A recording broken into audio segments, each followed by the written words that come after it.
You have questions, we have answers. This is Jane Miller. And this is Ken Miller. Welcome to our show, all about real estate with Ken and Jane. Today, we are joined again with our special guest, Mayor Jim Cahill, the mayor of New Brunswick. Mayor, welcome back to our show, and thank you again for taking the time to come back for a second Sunday to chat with us. My pleasure, Ken. Enjoyed last week and looking forward to today. Yes. So a week ago, we just touched the surface on the topic of redevelopment. I was unfair to you, giving you a question with a minute to go to talk about redevelopment, which you could spend weeks on that. So let alone a minute. So let's talk about the redevelopment, some of the recent redevelopment projects that have occurred in New Brunswick, and then thereafter we can talk about what's on the horizon. Well, the one that's gotten the most attention and deservedly so, and candidly is our biggest redevelopment project to date, is the opening of the Jack and Cheryl Morris Cancer Center in New Brunswick. It is nearly $1 billion construction project, including all the fit out, et cetera. It is a marvel of an edifice for people to take a look at. It is something that is designed completely for making the patient experience as comfortable as you possibly can in the worst of circumstances. So I encourage anybody, if they get a chance, to tour the facility. It's great. I hope nobody ever really needs to go there, either for themselves or a loved one. But it is so good to know that if we do need that service, and candidly, there's 60,000 people in the state of New Jersey who are diagnosed with cancer every year, that we need to make sure that we can provide that service right here in the state of New Jersey, and there's no better place to do that than in the heart of New Jersey, the city of New Brunswick. Sure, where the residents could be close to their loved ones without having to travel outside the state, which is a game changer. Yeah. And the Cancer Institute, all types of cancer, and they have all the different equipment. And you have a whole team of oncologists, radiologists, all the different specialty positions assembled there. It is I'm going to use a phrase, somebody could say it much better than me, but it's one-stop shopping. And it is a standalone facility that is intended to provide an emergency room for dedicated to cancer patients. Mm-hmm. So a cancer patient will not just go to a regular emergency room. They will go to this one where the emergency doctors and nurses, et cetera, are trained and equipped to deal specifically with cancer patients and are knowledgeable about their particular situations. There are research labs that are there. We talk a lot about the treatment of cancer, but equally important is the prevention of cancer, and also the research and ways of better dealing with cancer to make people as cancer-free as they possibly can, as soon as they can possibly be. So there are labs that are in the facility. There are, I believe it's 10 research lab teams, and each of those teams have 10 researchers, team members. So you have 100 of the best and brightest people in the world on these types of things, trying to understand how they can better prevent and or treat cancer. And equipped with the best technology to do that, right? It's Absolutely. With the state-of-the-art technology, so that's the amount of money that was wisely spent. It wasn't a question of overspending. Robert Wood Johnson, Barnabas, and Rutgers did an awesome job of controlling money to make sure there was no over expenditure, but making sure that every penny that needed to be spent on research and treatment and comfort for the patients was being spent. There's a hospital facility. There's just under 100 beds, that would be dedicated just to cancer patients. So they don't need to be transported, even from across the street where there's a great hospital at RWJ University Hospital. They're right there so that there's hands-on ability to deal with those folks. There's, of course, day services, so that people come in that they need outpatient services to get there. So all of those will be in a singular spot that they can go to. And there's great opportunity for people who are visiting patients or who are with patients, loved ones, family members, et cetera. that while patients are being served, that they need to kill some time, basically, that there's great facilities there for them to make sure that their time is as well spent and they're as comfortable as the patients are. So it is a phenomenal project. It is one that the partnership of RWJ Barnabas, Rutgers University, New Brunswick Development Corporation, which built the facility, Gene Goley Construction, which built it. The county played a big role in it and continues to do so with a $25 million grant to the project that works for education for those at Middlesex College. Can learn, they'll do internships and working relationships at the facility, et cetera. The city of New Brunswick, because it was built on a site where there was a public school, got a new school out of it. So the Blanquita Valenti School is one of our great schools, and our newest school is thanks to the partnership team.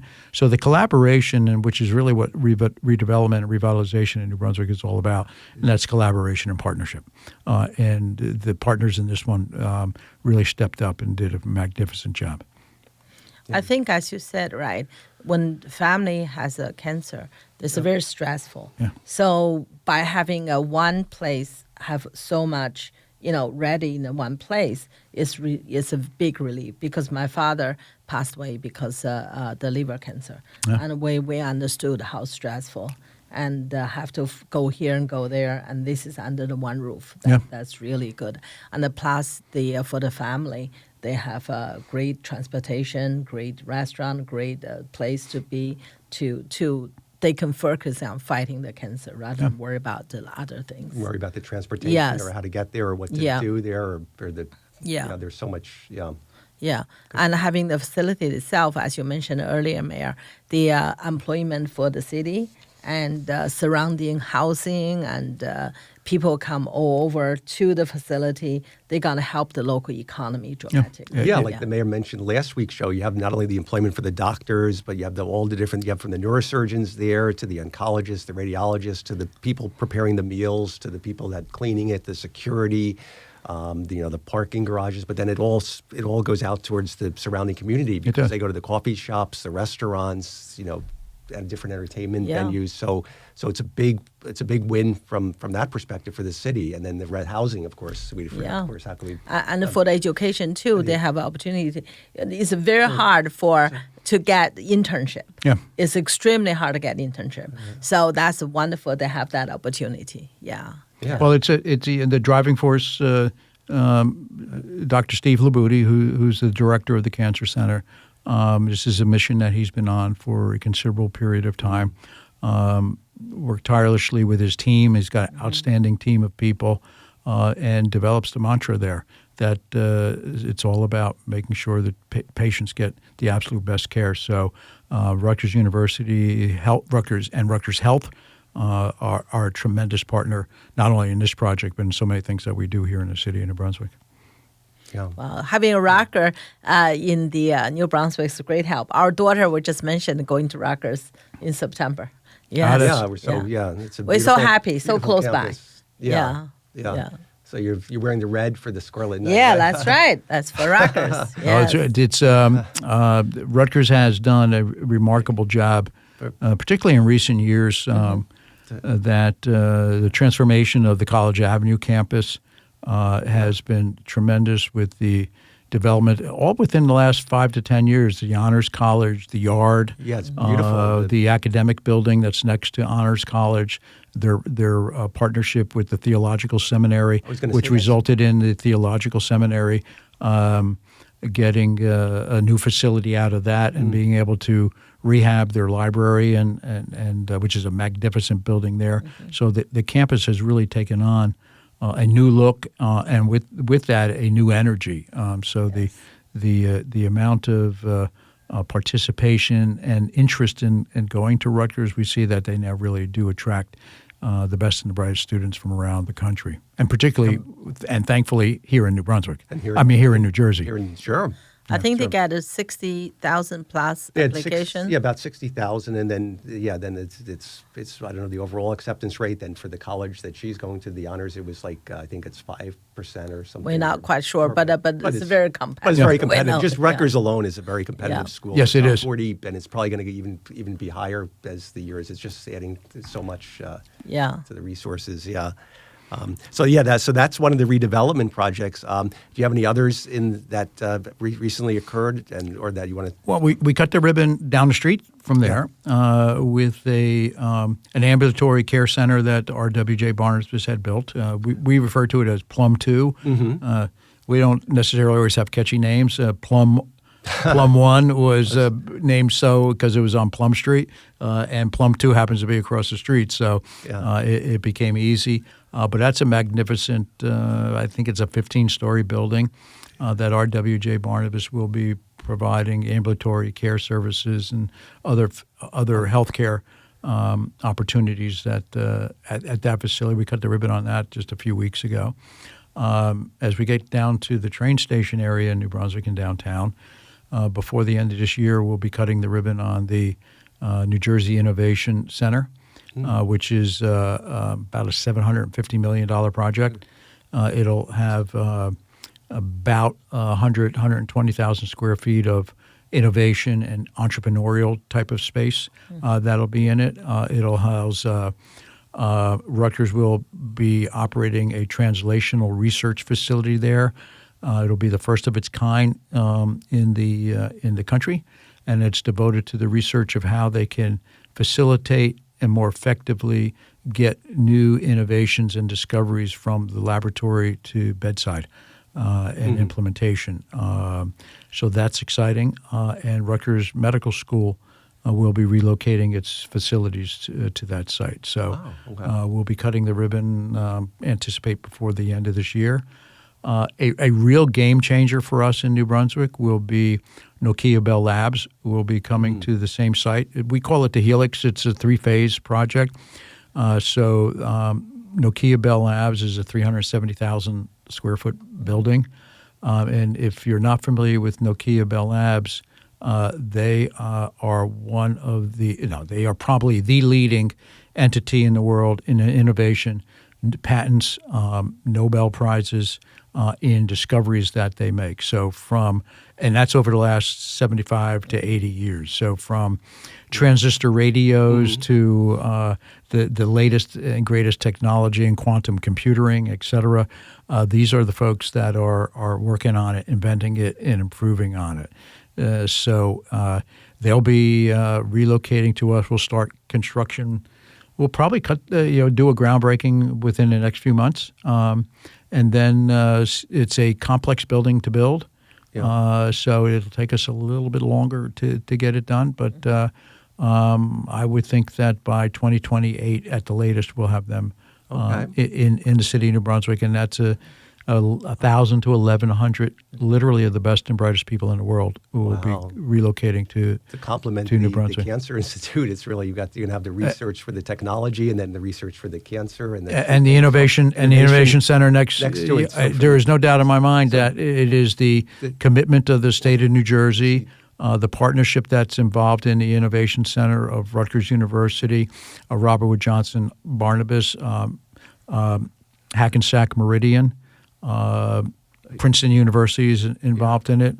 We have a couple of international universities that are involved. The NJEDA, Middlesex County is involved in it. It's being built by New Brunswick Development Corporation. So it's a very, very unique partnership, and no doubt about it, it is what has catapulted us onto the innovation stage. That will be a part of our inventory, if you will, going forward. So we're known for our healthcare, we're known for our academics, and we're known for our entertainment and theater and cultural arts. And now we're on the innovation map that we have nowhere to go but up. Sure. It's so exciting. Yeah, that is. Exciting, that's well said. Right. All right, we're going to take a quick break. We'll be right back after these messages.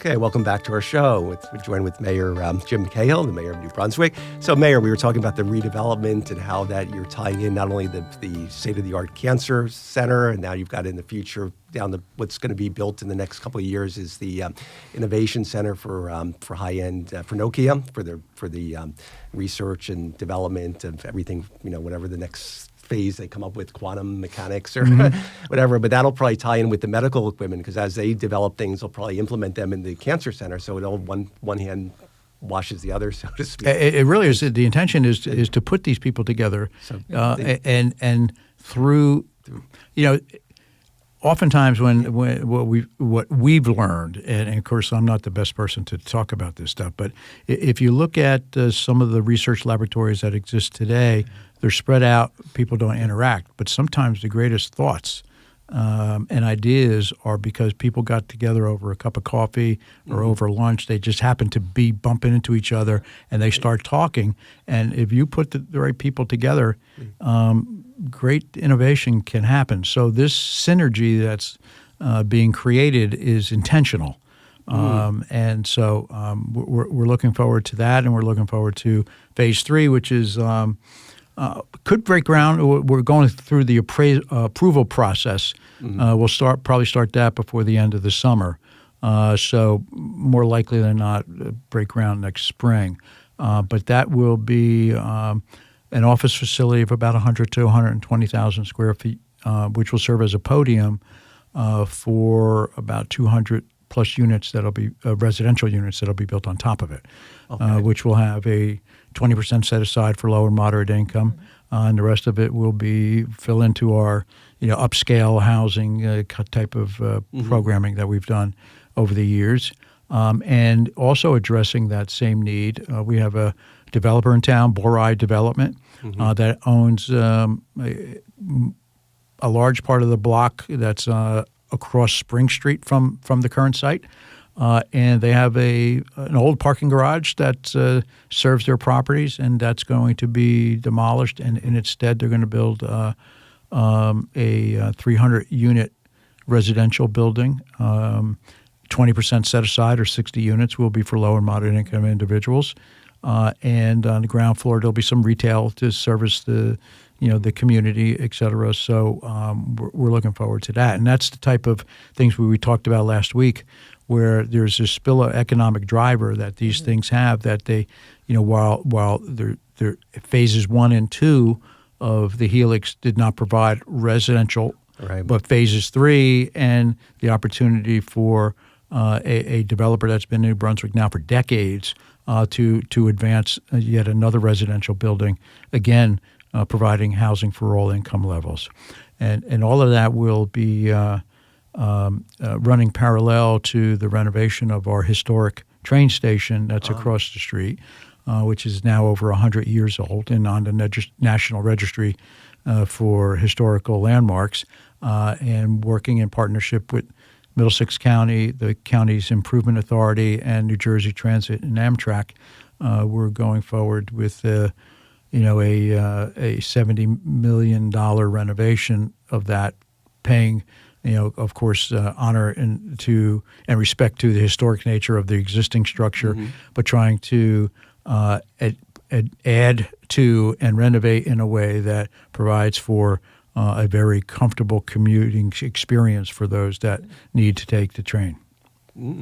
Wow. That's, It's very, very exciting. A lot of new things. you have a lot. Wow, that's really, that's so much going on and with the train station. Yeah, so what is being done with they're actually going to renovate the tracks as well as the facility itself? No, the tracks itself, the tracks work. Tracks work well. What will be done to the actual train station, the train operation, if you will, as opposed to the structures and the commuter experience, will be the platforms will be extended. Okay. So the platforms will now allow more people to get on and off quicker. Oh, okay. Because the train will be lengthy and you can get on in the entire train, let's say.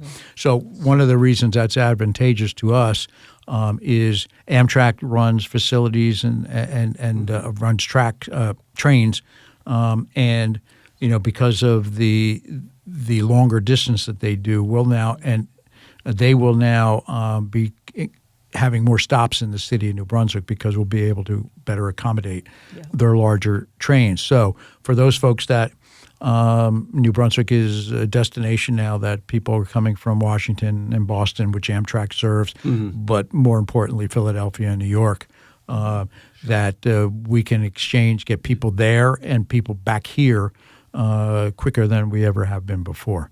So it's important for us, and that's why we're able to work with the state of New Jersey Transit, and the county in securing the necessary funds and opportunity to do this.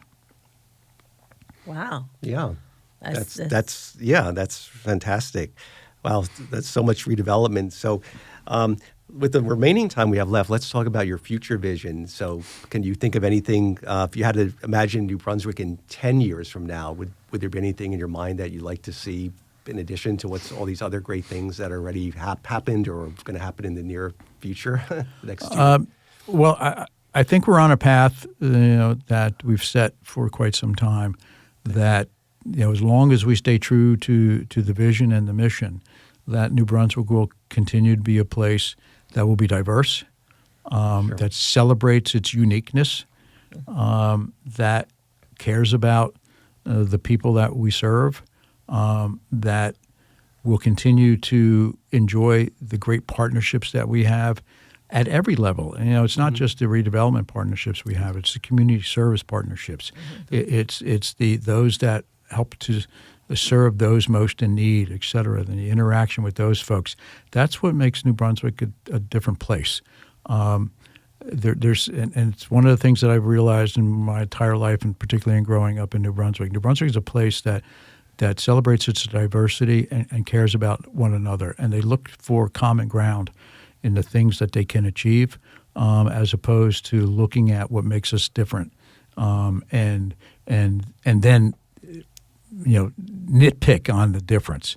That's not what New Brunswick is all about. So I see 10 years from now that New Brunswick is not only continuing on a path, but they really have seen themselves as the destination that it's become, that it is a place that people want to be. And it doesn't matter what the purpose is, that if they want to live here, it's a great place to live. If they want to work here, there's a great place to work. If you want to be entertained, this is a great place to be. So so long as we continue to be a place that we're proud to call home, I think we're going to see New Brunswick continue to be a success. Well said. Yeah, well said. Absolutely. Yeah. That's definitely, it's for education, for healthcare, for living, for working. There's so many benefits. One stop. Have everything. Entertaining. It's so much that the city has to offer. And then, so how about, we didn't really touch upon with the youth and the education programs. How is the what's being done with the how are you working with the local schools to help the youth that are in the schools to develop and we collaborate with them all the time. Yeah, we have a great school board and school administration. We constant dialogue. Probably the best example. I mean, we build new schools. We're not afraid to spend money. Of course, not unnecessarily. So New Brunswick is a model of a place where over the last 20 years we've built at least half a dozen new schools. We've run really strong programs in partnerships with the schools in development of a health science and technology high school that creates internships and mentorships between that high school and RWJ Barnabas, RWJ University Hospital, and Rutgers University, where they participate in the programming at the hospitals and work there. We started a program called PTech that is interested in the STEM areas. So it's a standalone facility now that we have students that work. We have a partnership with business entities as well as Middlesex College, where our students can go to public school free and get not only their high school diploma but their associate's degree. They can take up to 6 years to do it, but they can accelerate their programming and get it done in 4 if they look to. They have internships with our private business sector partners in that, who guarantee that they'll hire X amount of those students into their fields when they come out, and it's been a great opportunity. So academically and partnership-wise, it works out really good. The city of New Brunswick hires students for internships and summer programs. We run a after-school program in partnership with the schools and a summer program. The after-school program is called YSS, Youth Service System. The summer program is called Play Safe, where we run a daily camp that has well over 1,000 kids in it every day throughout all the parks and schools that we have that they make available to us. We run a teen center in New Brunswick. You make sure kids have a safe place to go and learn and have fun at the same time. Of course, our recreation programs are really great with the kids, et cetera. So we listen to what our young people say they need, and we try to address it. Yeah, it sounds like you do a great job supplying them with the internships, the job opportunities, the recreation, all the services they need to really the STEM programming, the affiliation with the county for the getting the associate's degree. That's a money saver and also a way for them to get ahead in their educational aspects too. Unfortunately, we are out of time, but we want to thank you so much again, Mayor Cahill, for coming back for a second Sunday to share with us all your insights on all the great things happening in New Brunswick and in the future. And we really hope that you're going to be the mayor for a very long time to come, and wish you all the continued success. And thank you again for being our special guest. Ken and Jane, thank you so much. I really appreciate it. It was a great opportunity. Thank you. Thank you. All right, we'll see everyone next week. Enjoy the rest of your weekend.